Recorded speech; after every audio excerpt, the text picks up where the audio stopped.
Okay students, यह जो नया लेसन है ना, लेसन 12 गुरु और चेला, यह एक नाटक है, लेकिन हमारी इस बुक में जो है कविता के माध्यम से दिया गया है। अंधेर नगरी चौपट राजा, यह जो है नाटक हमारे इस देवसली में हो भी चुका है, बच्चों के माध्यम से किया गया था। आप लोगों को याद हो या ना हो, लेकिन यहाँ हमारे यहाँ यह प्रोग्राम हो चुका है, अंधेर नगरी चौपट राजा।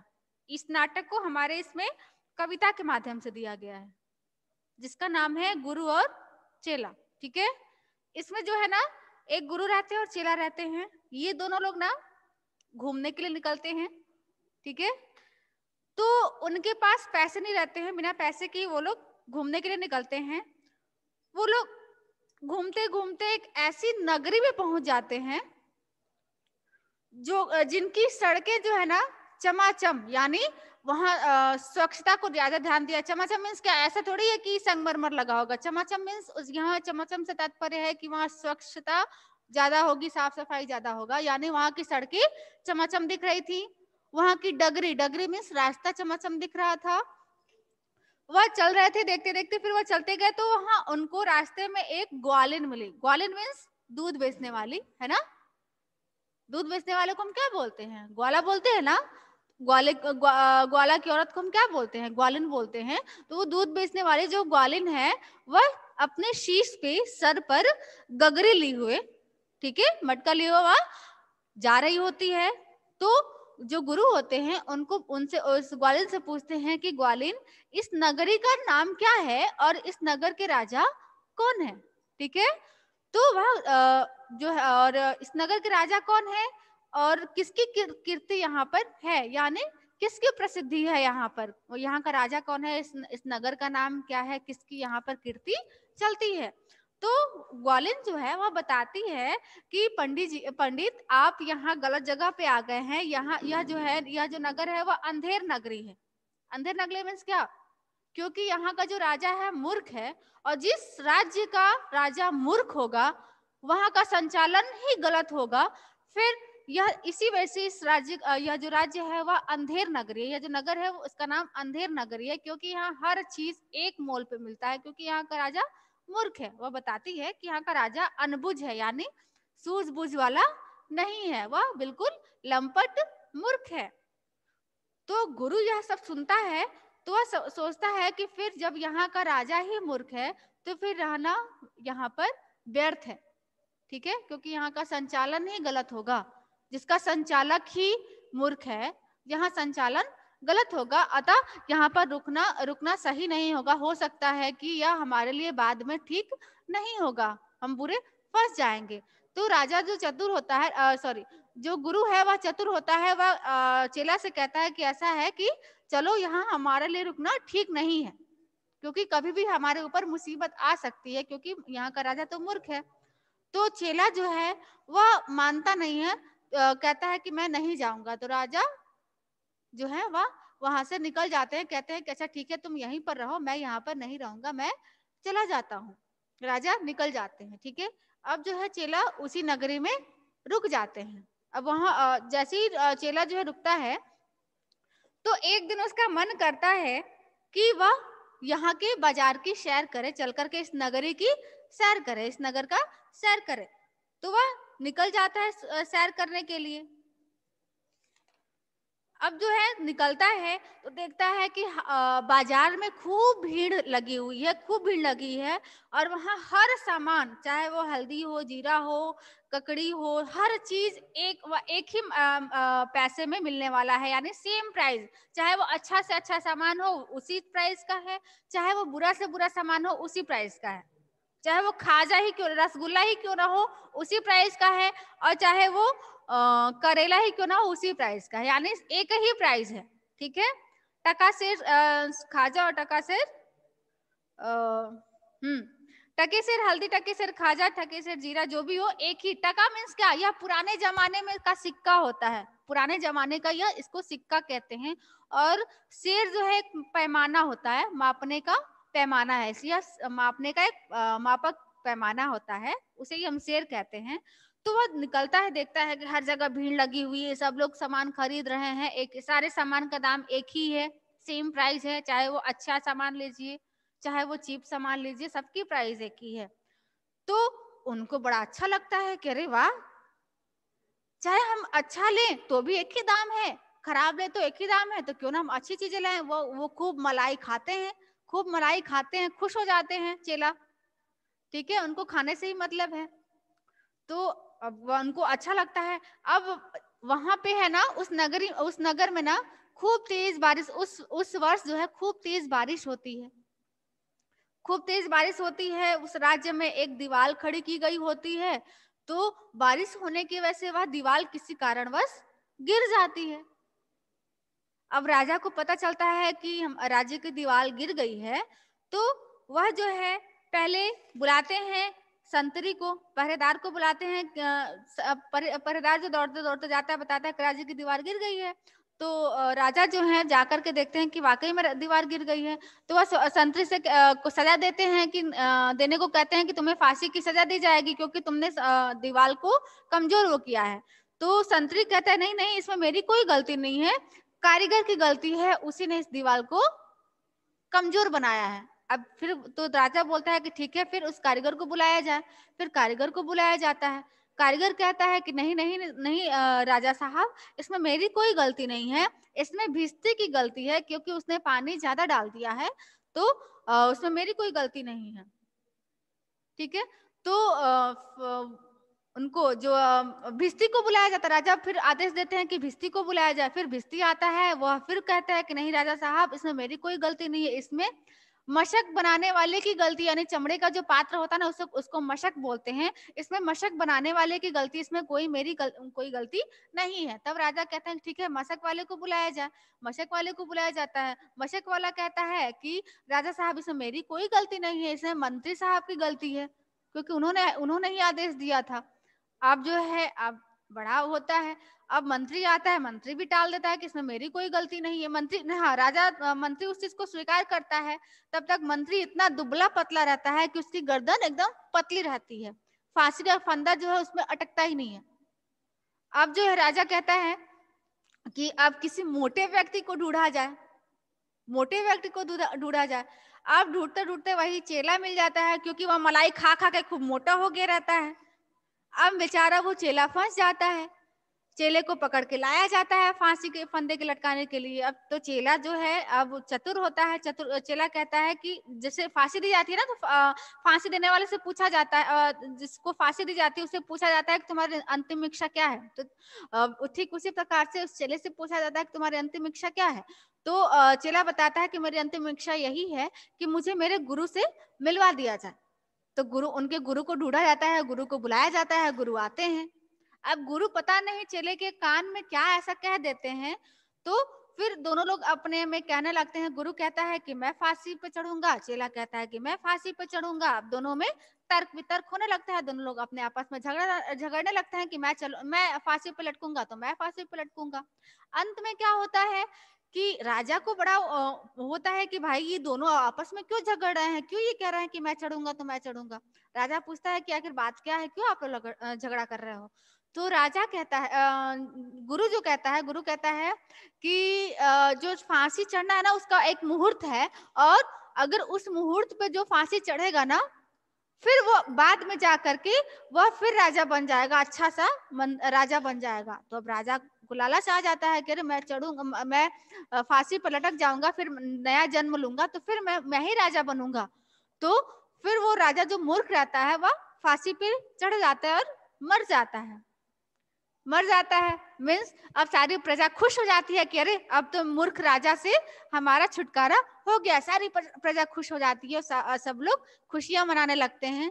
अर्थात इस नाटक से या इस कविता से हमें यह शिक्षा मिलती है कि अगर चेले को देख करके कहा जाए तो चेले को देख करके कहा जाए तो चेले ने गुरु की बात नहीं मानी थी। इसके आधार पर हम यह कह सकते हैं कि हमें बड़ों की बात माननी चाहिए। गुरु ने ही आके बचाया था ना। अगर चेला जो है गुरु के साथ चले गए होते तो फंसे नहीं होते। फांसी के फंदे तक उनको बुलाया नहीं गया होता। मीन्स हमें बड़ों की बातें माननी चाहिए, ठीक है। और एक और है कि इससे दूसरी शिक्षा ये मिलती है कि हमें वहां पर रहना चाहिए जहां का शासक अच्छा हो, चतुर हो। हमें वहां नहीं रहना चाहिए जहां का शासक ही या राजा ही मूर्ख हो, क्योंकि हमें कभी ना कभी राजा जो मूर्ख है, कभी ना कभी वहां पर हमें मुसीबतों का सामना करना पड़ सकता है, जैसे उस चेले को मुसीबत का सामना करना पड़ा था, ठीक है। आइए अब हम लोग बुक में देखते हैं, रीडिंग करते हैं, फिर इसके बाद से हम मीनिंग बताएंगे। अभी तो हम लोगों ने इस कहानी को सुना था, ठीक है। अब आते हैं बुक पे, देखते हैं। Open on page number 93। सबने ओपन कर लिया है book? Open on page number 93। सबने ओपन कर लिया है ना? चलिए बुक में ध्यान से देखिए। हाँ, गुरु एक थे और था एक चेला, चले घूमने पास में था ना धेला। अब देखिए, मैं गुरु हूं, आप लोग चेला हो ना। अगर मैं गलत शिक्षा दूंगी तो उसको आप गलत ग्रहण करोगे ना, तो मैं ऐसा गलत शिक्षा क्यों दूं, है ना। तो यहाँ ये गुरु चेला की तात्पर्य है। पहले क्या होता था, पहले लोग गुरुकुल में शिक्षा ग्रहण करने जाते थे, है ना। पास में गुरु नीचे बैठते थे, फिर पास ही में चेला बैठते थे। पहले की शिक्षा अलग होती थी। अब तो शिक्षा देखिए, यही शिक्षा ग्रहण किया जा रहा है, यही शिक्षा हो रही है। पहले का गुरुकुल में बहुत अच्छी से शिक्षा होती थी। गुरु पास में बैठ करके, समीप बैठ करके अपने क्या कहते हैं, छात्राओं को या अपने बच्चों को शिक्षा देते थे। लेकिन अब की शिक्षा पद्धति जो है ना, बहुत चेंज है। पहले की शिक्षा पद्धति और अब की शिक्षा पद्धति में बहुत अंतर आ गया है। चलिए देखते हैं। गुरु एक थे और था एक चेला, चले घूमने पास में था ना धेला। धेला, धेला मीन्स पैसा। बाद में इसका मीनिंग बताएंगे, पहले हम रीडिंग कर लेते हैं। चले चलते चलते मिली एक नगरी, चमाचम थी सड़कें, चमाचम थी डगरे, ठीक है। इस 4 लाइन की हम लोग मीनिंग देख लेते हैं। गुरु एक थे और था एक चेला, यानी एक गुरु थे और एक चेला था।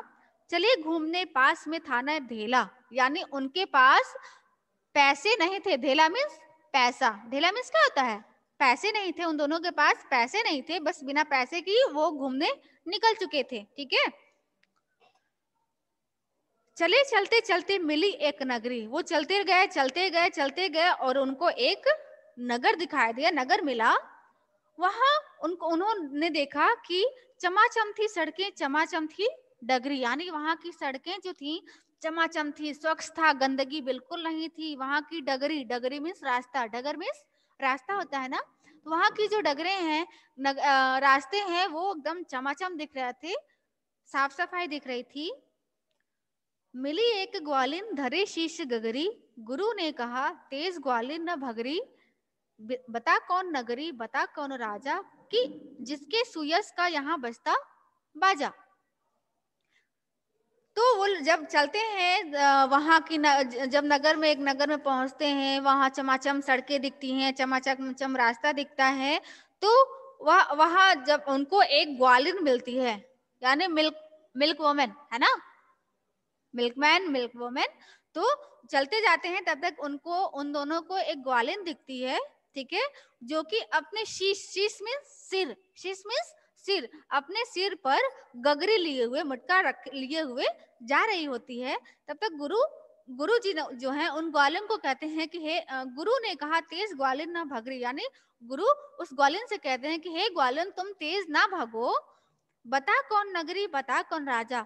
तुम मुझे यह बताओ कि इस नगर का राजा कौन है और यह नगर क्या, इस नगर का नाम क्या है, यानी इस नगर का नाम क्या है और इस नगर के राजा कौन है, कि जिसके सुयस का यहाँ बजता बाजा, यानी यहाँ इस नगर, जो नगर है, यहाँ पर किसका सुयस में प्रसिद्धि, किसका शोहरत है, यहाँ पर इस नगर में किसका शोहरत है, किसकी कीर्ति गाई जाती है, किसकी प्रसिद्धि यहाँ पर देखी जाती है। कहा बढ़ के ग्वालिन ने महाराज पंडित, पधारे भले हो यहाँ आज पंडित। यह अंधेर नगरी है, अनबुझ राजा, टके सिर भाजी, टके सिर खाजा।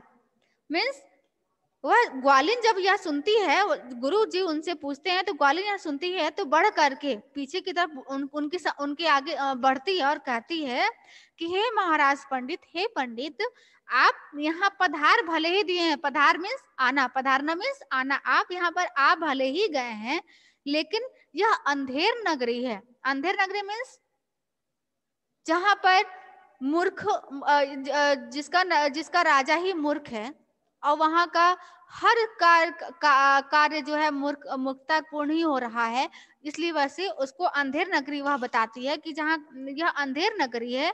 अनबुझ राजा, यानी अनबुझ मीन्स बिना सूझबूझ वाला, अनबुझ मीन्स बिना सूझबूझ वाला, या इसको हम इस वे में कह सकते हैं कि इसका राजा मूर्ख है। अनबुझ को हम मूर्ख भी कह सकते हैं या बिना सूझबूझ वाला भी कह सकते हैं, यानी यह जो नगरी है वह अंधेर नगरी है, और इसका जो राजा है वह अनबुझ है यानी मूर्ख है। टके सिर भाजी टके सिर खाजा, और यहाँ भाजी यानी टके, एक ही मूल्य, हर चीज हर सामान का एक ही मूल्य है, चाहे वह भाजी हो या खाजा हो, सबका मूल्य एक समान है। यानी टका, अगर भाजी है तो उसका भी टका सेर ही है, और खाजा है वह भी टका सेर ही है। मीन्स टका, टका मीन्स क्या होता है, पहले के जमाने में टका मीन्स रुपया को कहते थे, ठीक है। पहले के जमाने में टका को रुपया कहा जाता था। यह टका जो है ना, वो जो है बांग्लादेश का यह जैसे हमारे यहाँ क्या है, हमारे यहाँ रुपया बोला जाता है, उसी तरीके से बांग्लादेश में जो है टका होता है। बांग्लादेश में क्या होता है, टका।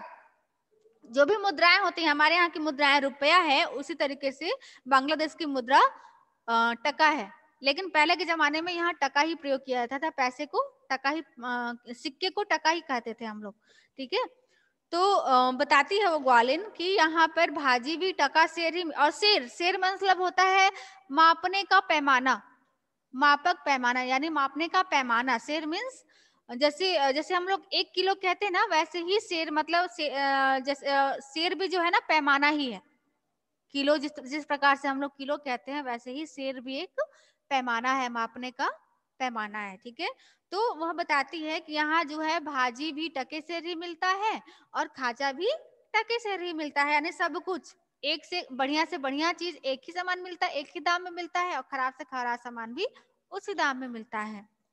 गुरु ने कहा जान देना नहीं है, मुसीबत मुझे मोल लेना नहीं है, न जाने की अंधेर हो कौन क्षण में, यहाँ ठीक रहना समझता न मन में।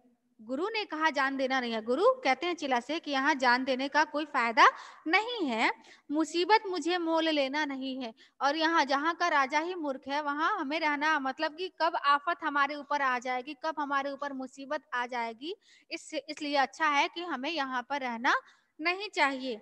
न जाने की अंधेर हो कौन क्षण में, यानी कब किस क्षण में समय, कब किस समय हम मुसीबत में फंस जाएं, उससे अच्छा है कि हम यहाँ न रहें। यहाँ ठीक रहना समझता न मन में, यानी हमें यहाँ पर ठीक रहना अच्छा नहीं लग रहा है, उचित नहीं लग रहा है कि हम यहाँ पर सही सलामत रहेंगे, ठीक है। गुरु ने कहा किंतु चेला न माना, गुरु को विवश हो पड़ा लौट जाना, गुरु जी गए रह गया किंतु चेला, यही सोचता होऊंगा मोटा अकेला। हाँ, देखिए, गुरु ने कहा किंतु चेला न माना। गुरु जब ऐसे बताया कि यहाँ रहना उचित नहीं है, तो चेला उनकी बातों को नहीं माना। उसने चेला जो है अपनी बड़ों की आज्ञा का पालन नहीं किया, अपने गुरु की बातों को नहीं माना। वह जाने से मना कर दिया, इनकार कर दिया कि मैं नहीं जाऊंगा, आप जाइए। गुरु को विवश हो पड़ा लौट जाना, यानी गुरु जो है विवश हो गए। विवश मीन्स मजबूर हो गए, गुरु मजबूर हो गए, और मजबूर होकर के वो लौट गए। गुरु जी गए रह गया किंतु चेला, गुरु तो चले गए, अब चेला उस अंधेर नगरी में रह गया। यही सोचता होऊंगा मोटा अकेला, यानी जो चेला था वो काफी हट्टा कट्टा था, खाने पीने वाला था, तो चेला यही रह जाता है और गुरु चला जाता है। चला हाट को देखने आज चेला, तो देखा वहां पर अजब रेल पेल, टके सेर हल्दी टके सेर जीरा, टके सेर ककड़ी टके सेर खीरा, यानी चला हाट को देखने आज चेला, हाट मीन्स बाजार। जो चेला है वह बाजार देखने के लिए निकल पड़ा। तो देखा वहां पर अजब रेल पेल मीन्स का, वहां पर देखा कि काफी भीड़ लगी हुई है, काफी भीड़ है।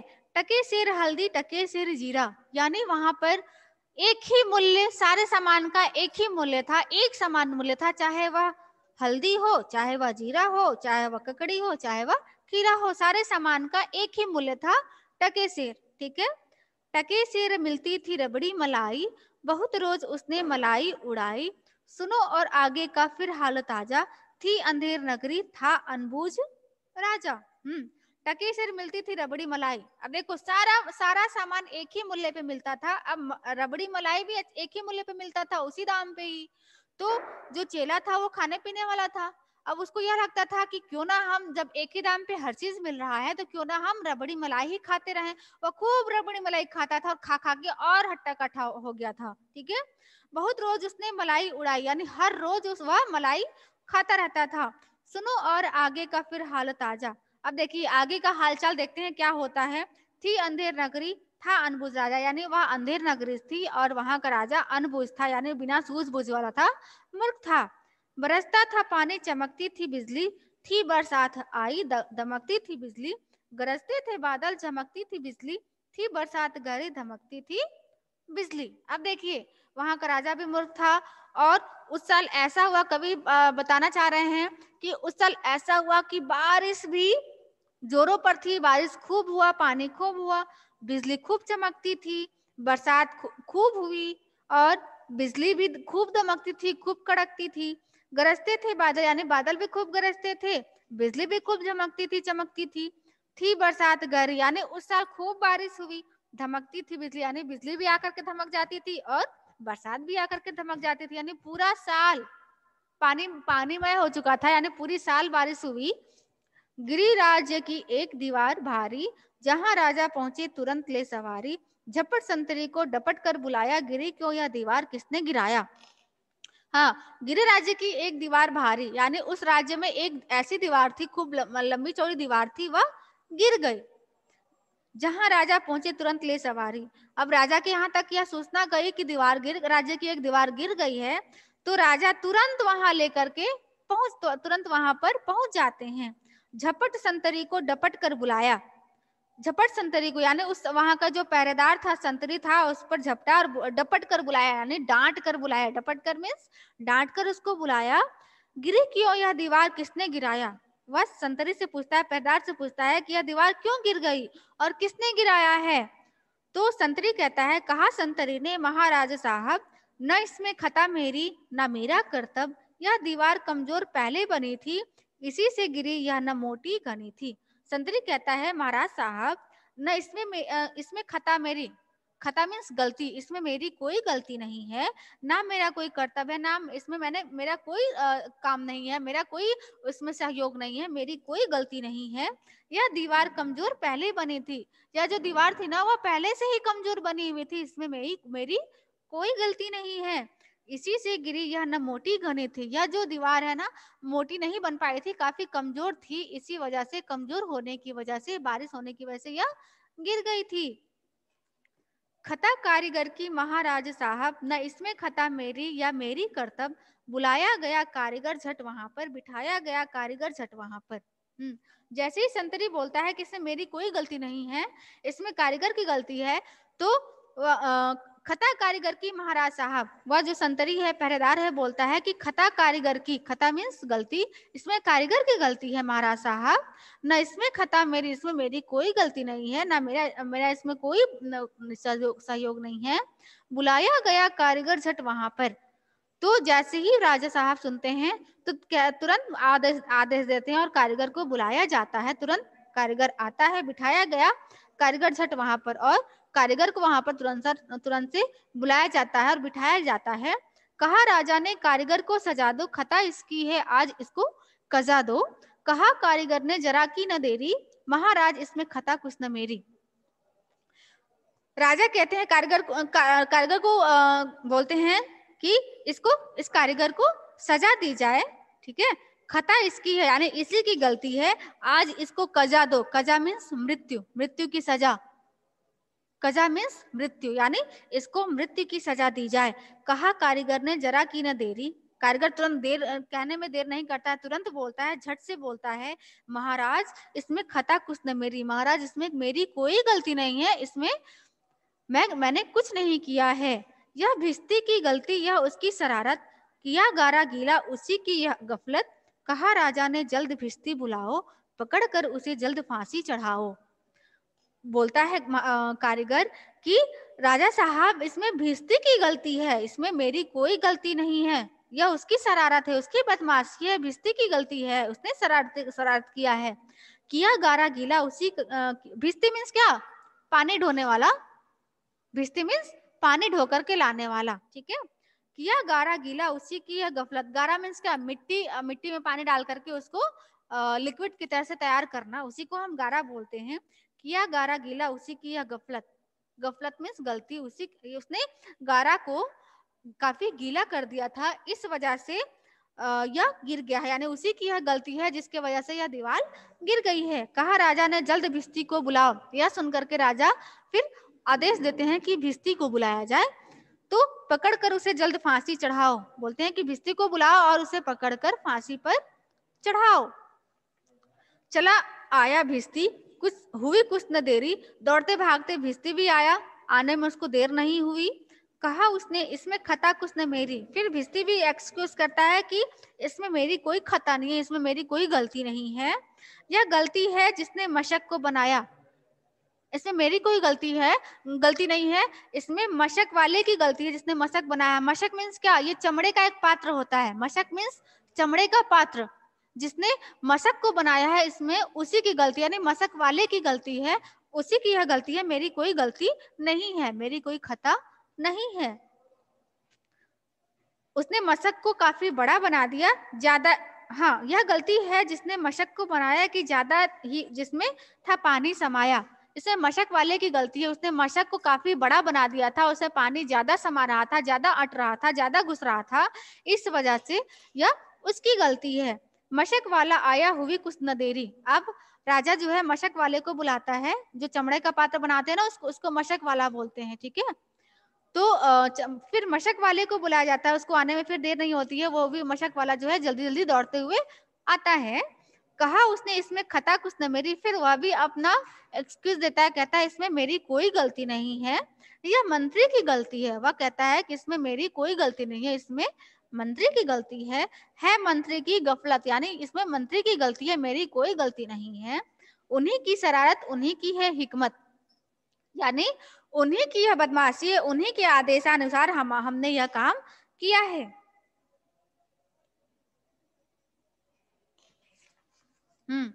बड़े जानवर का था चमड़ा दिलाया, चुराया न चमड़ा मशक को बनाया। बड़ी है मशक खूब भरता है पानी, ये गलती न मेरी, यह गलती बिरानी। देखिए क्या कहता है, बड़े जानवर का था चमड़ा। अब मंत्री ने बड़े जानवर का चमड़ा ला करके दे दिया था। अब मशक वाला जो है वो काफी ईमानदार था, कहता है कि मंत्री जो है काफी ज्यादा चमड़ा ला करके दे दिया था, इस वजह से हमने खूब बड़ा सा मशक बना दिया था, और इसमें मेरी कोई गलती नहीं है, मैंने उस चमड़े को चुराया भी नहीं, और जितना चमड़ा था उस चमड़े का मैंने मशक बना दिया था। इस वजह से बड़ा मशक बनने की वजह से उसमें पानी ज्यादा आ गया, इस वजह से मेरी उसमें कोई गलती नहीं है। यह गलती बिराना मीन्स यह गलती जो है दूसरे किसी की है, इसमें मेरी कोई गलती नहीं है। मंत्री की गलती तो मंत्री को लाओ, हुआ हुक्म मंत्री को फांसी चढ़ाओ। चले मंत्री को लेके जल्लाद फौरन, चढ़ाने को फांसी उसी दम उसी क्षण। अब जैसे राजा सुनता है कि यह तो इसमें मंत्री की गलती है, तो कहता है कि मंत्री की गलती, इसमें तो मंत्री की गलती है, फिर मंत्री को बुलाया जाए। फिर मंत्री को बुलाया जाता है और राजा हुक्म देते हैं कि मंत्री को फांसी पर चढ़ाया जाए। चले मंत्री को लेके जल्लाद फौरन। जल्लाद मीन्स क्या? जो फांसी पर चढ़ाते हैं उनको जल्लादी बुलाया जाता है ना, तो जल्लाद जो है मंत्री को लेकर के जाता है तुरंत। फौरन मीन्स तुरंत जाता है।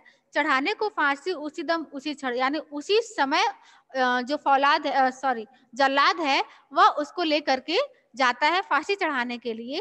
मगर मंत्री था इतना दुबला पतला, न गर्दन में फांसी का फंदा था आता। कहा राजा ने जिसकी मोटी हो गर्दन, पकड़कर उसे फांसी दो तुम उसी क्षण।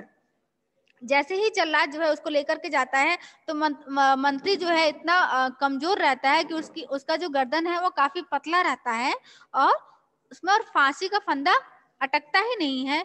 तो राजा को यह जानकारी दी जाती है कि मंत्री की गर्दन में फांसी का फंदा नहीं अटक रहा है।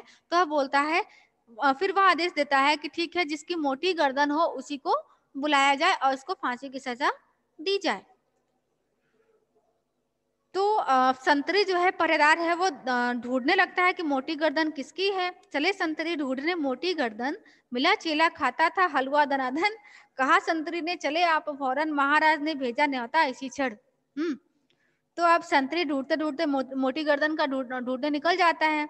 अब उसको चेला दिखता है जो कि हलवा खा करके, मलाई खा खा करके खूब हट्टा कट्टा हुआ रहता है। अब संतरी जो है उसको पकड़ लेता है और कहता है कि चलो, तुम्हें महाराज ने न्योता दिया है, तुमको बुलाया है, इसी क्षण चलो, यानी तुरंत चलो, क्योंकि तुम्हें राजा ने बुलाया है। भूत मन में खुश हो चला आज चेला, कहा आज न्योता छकूंगा अकेला। मगर आके पहुंचा तो देखा झमेला, वहां तो जुड़ा था अजब एक मेला। अब जो है चेला को लगा कि अरे राजा ने मुझे न्योता दिया है, उसको कुछ तो पता तो था नहीं कि क्या हुआ है। चेला तो खुश हुआ कि मुझे राजा ने बुलाया है, कुछ कुछ विशेष आयोजन किया गया होगा, इस वजह से मुझे बुलाया गया है। वह मन ही मन खूब खुश हुआ और कहा कि चला जाए आज। कहा आज न्योता छकूंगा अकेले, यानी अकेले अकेले मुझे अकेले, ऐसा राजा ने मुझे बुलाया है, न्योता दिया है, मुझे बुलाया है, तो चलो चलते हैं। मगर आके पहुंचा तो देखा झमेले, यानी जब वहां आकर के देखता है, करे यहाँ तो कुछ अलग ही मैटर चल रहा है, कुछ अलग ही समस्या है यहाँ पर। वहां तो जुड़ा था अजब एक मेला, वहां लोगों की भीड़ हुई थी, सब लोग यही देख ही रहे थे। वहां जाकर के सोचता है, समझता है कि आखिर यहाँ पर हुआ क्या है। तो जाकर के वहां जानता है कि ऐसी ऐसी घटना हुई है। यह मोटी है गर्दन, इसे तुम बढ़ाओ, कहा राजा ने इसको फांसी चढ़ाओ। कहा चेले ने कुछ खता तो बताओ, कहा राजा ने चुप न बकबक मचाओ। अब जो है संतरी उससे बोलता है कि अब राजा के पास संतरी उसको लेके जाता है, बोलता है कि यह मोटी गर्दन वाला है, इसे तुम बढ़ाओ। राजा अब आदेश देता है कि यह मोटी गर्दन वाला है, इसको अब फांसी पर चढ़ाया जाए। कहा चेले ने कुछ खता तो बताओ। अब चेला उससे पूछता है कि कुछ खता तो बताओ, मीन्स मेरी गलती तो बताइए कि मुझे फांसी की सजा क्यों दी जा रही है, किस कारण से हमें फांसी की सजा दी जा रही है। तो राजा जो है मूर्ख था, वह बोलता है कि चुप हो जाओ, बकबक ना मचाओ, यानी शोर ना बचाओ। मगर था न बुद्धू, था चालाक चेला, लेकिन जो चेला था वह बुद्धू नहीं था, वह बहुत चतुर था, चालाक था। मचाया बड़ा ही वहीं पर झमेला, कहा पहले गुरु जी के दर्शन कराओ, मुझे बाद में चाहे फांसी चढ़ाओ। अब जो है जो चेला है वह काफी चतुर रहता है, ठीक है, चालाक रहता है। वह काफी शोर शराबा करने लगता है, कहता है कि सबसे पहले मुझे मेरे गुरुजी के दर्शन कराओ, फिर मुझे फांसी पर चढ़ाओ, ठीक है। गुरुजी बुलाए गए झट वहां पर, किरोता था चेला खड़ा था जहां पर। गुरुजी ने चेले को आकर बुलाया, तुरंत कान में मंत्र कुछ गुनगुनाया। अब जैसे ही वह चेला जो है अपनी बातें बताता है, राजा से कहता है कि मेरे गुरुजी को बुलाया जाए, मैं उनसे मिलना चाहता हूँ। तो फिर गुरुजी को बुलाया जाता है झट, यानी तुरंत गुरुजी को बुलाया जाता है। अब चेला जो है अब रोने लगता है उनको देख करके, जहां पर था गुरुजी को देख करके रोने लगा। गुरुजी ने चेले को आकर बुलाया। अब गुरुजी चेले को बुलाते हैं, अपने पास बुलाते हैं और तुरंत से उनके कान में कुछ मंत्र बोलते हैं, कुछ मंत्र गुनगुनाते हैं। झगड़ने लगे फिर गुरु और चेला, मचा उनमें धक्का बड़ा रेल पेला। गुरु ने कहा फांसी पर मैं चढ़ूंगा, कहा चेले ने फांसी पर मैं मरूंगा। अब गुरुजी उसके कान में, चेले के कान में कुछ बुनबुनाते हैं, बुदबुदाते हैं, ठीक है। अब दोनों गुरु और चेला झगड़ने लगे, यानी दोनों गुरु चेला पता नहीं क्या समस्या हुई कि दोनों आपस में झगड़ने लगे। मचा उनमें धक्का बड़ा रेल पेला, मीन्स अपने आप में ही वो झगड़ा करने लगे और एक दूसरे को धक्का देने लगी, इतनी भीड़ थी कि गुरु ने कहा फांसी पर मैं चढ़ूंगा। गुरु कह रहे थे कि मैं फांसी पे चढ़ूंगा और चेला कह रहा था कि मैं फांसी पे चढ़ूंगा। दोनों में यही विवाद चल रहा था, वाक युद्ध हो रहा था कि मैं चढ़ूंगा तो मैं चढ़ूंगा, ठीक है। हटाए न हटते अड़े ऐसे दोनों, छुटाए न छुटते लड़े ऐसे दोनों, यानी कितना भी हटाया जाता दोनों को, एक दूसरे से छुड़ाया जाता, लेकिन हटते ही नहीं थे, झगड़े पे ही तुले हुए थे। कि नहीं मैं चढ़ूंगा तो मैं चढ़ूंगा। बड़े राजा फौरन कहा बात क्या है, गुरु ने बताया करामात क्या है। अब राजा ये सब देख करके आगे बढ़ते हैं और दोनों से पूछते हैं कि आखिर बात क्या है, आप दोनों झगड़ क्यों रहे हो। तो गुरु अपनी सारी बातें उनको बताते हैं। अब देखो क्या बताते हैं। चढ़ेगा जो फांसी मुहूर्त है ऐसी, न ऐसी मुहूर्त बनी बढ़िया जैसी, वह राजा नहीं चक्रवर्ती बनेगा, यह संसार का छत्र उस पर तनेगा। अब देखो गुरु गुरु ही होता है ना। अब राजा देखो, राजा क्या गुरु जो है क्या भड़काता है, कहता है कि यह ऐसा मुहूर्त है, यह इतना अच्छा मुहूर्त है कि इस मुहूर्त पे जो फांसी पे चढ़ेगा ना, वह मरने के बाद अगर नया जन्म लेगा तो फिर वह चक्रवर्ती राजा बनेगा, फिर वह राजा बन जाएगा, अच्छा सा राजा, संसार का छत्र उस पे, उसका ताज उसके सिर पर पहनाया जाएगा। अगर जो जिसको फांसी की सजा दी जाएगी, जब नया पुनर्जन्म होगा तो फिर वह राजा बनेगा, उसके सिर पर ताज होगा। देखो राजा जो गुरु होता है कितना चतुर है, उसको भड़का देता है। अब देखो क्या होता है। कहा राजा ने बात सच गर यही, गुरु का कथन झूठ होता नहीं है। कहा राजा ने फांसी पर मैं चढ़ूंगा, इसी दम फांसी पर मैं ही टंगूंगा। अब राजा तो मूर्ख था। अब यह सुन करके आप काफी वह अंदर ही अंदर खुश होता है कि अरे अगर मैं फांसी पे चढ़ जाता हूँ तो फिर मैं पुनः जन्म लेकर के फिर राजा बनूंगा। अब कहता है कि कहा राजा ने बात सच गर सही है, मतलब कहता है कि अगर राजा अगर गुरु जो है कह रहा है वह झूठा नहीं होगा, गुरु सही बोल रहा है। कहा राजा ने फांसी पर मैं चढ़ूंगा। अब राजा, अब देखो राजा कहने लगता है कि मैं ही फांसी पर चढ़ूंगा क्योंकि मुझे अगले जन्म में राजा बनना है। इसी दम फांसी पर मैं ही टंगूंगा और मैं ही फांसी पर टंगूंगा, यानी मुझे फांसी दी जाए। चढ़ा फांसी राजा बजा खूब बाजा, प्रजा खुश हुई जब मरा मूर्ख राजा। बजा खूब घर घर बधाई का बाजा, थी अंधेर नगरी था अनबुझ राजा। यानी जब राजा फांसी पे चढ़ गया, और फांसी पे चढ़ने के बाद क्या होता है, मृत्यु हो जाती है ना। जैसे ही वो राजा फांसी पे चढ़ा, मर गया, तब उस नगर में, उस राज्य में खूब बाजा बजा, क्योंकि वहां की प्रजा खुश हुई क्योंकि हमारे मूर्ख राजा की मृत्यु हो गई, यानी मूर्ख राजा से हमारा छुटकारा हो गया है। तो काफी उस नगर में बाजा बजता है। प्रजा खुश हुई जब मरा मूर्ख राजा, यानी वहां उस राज्य की प्रजा जो है काफी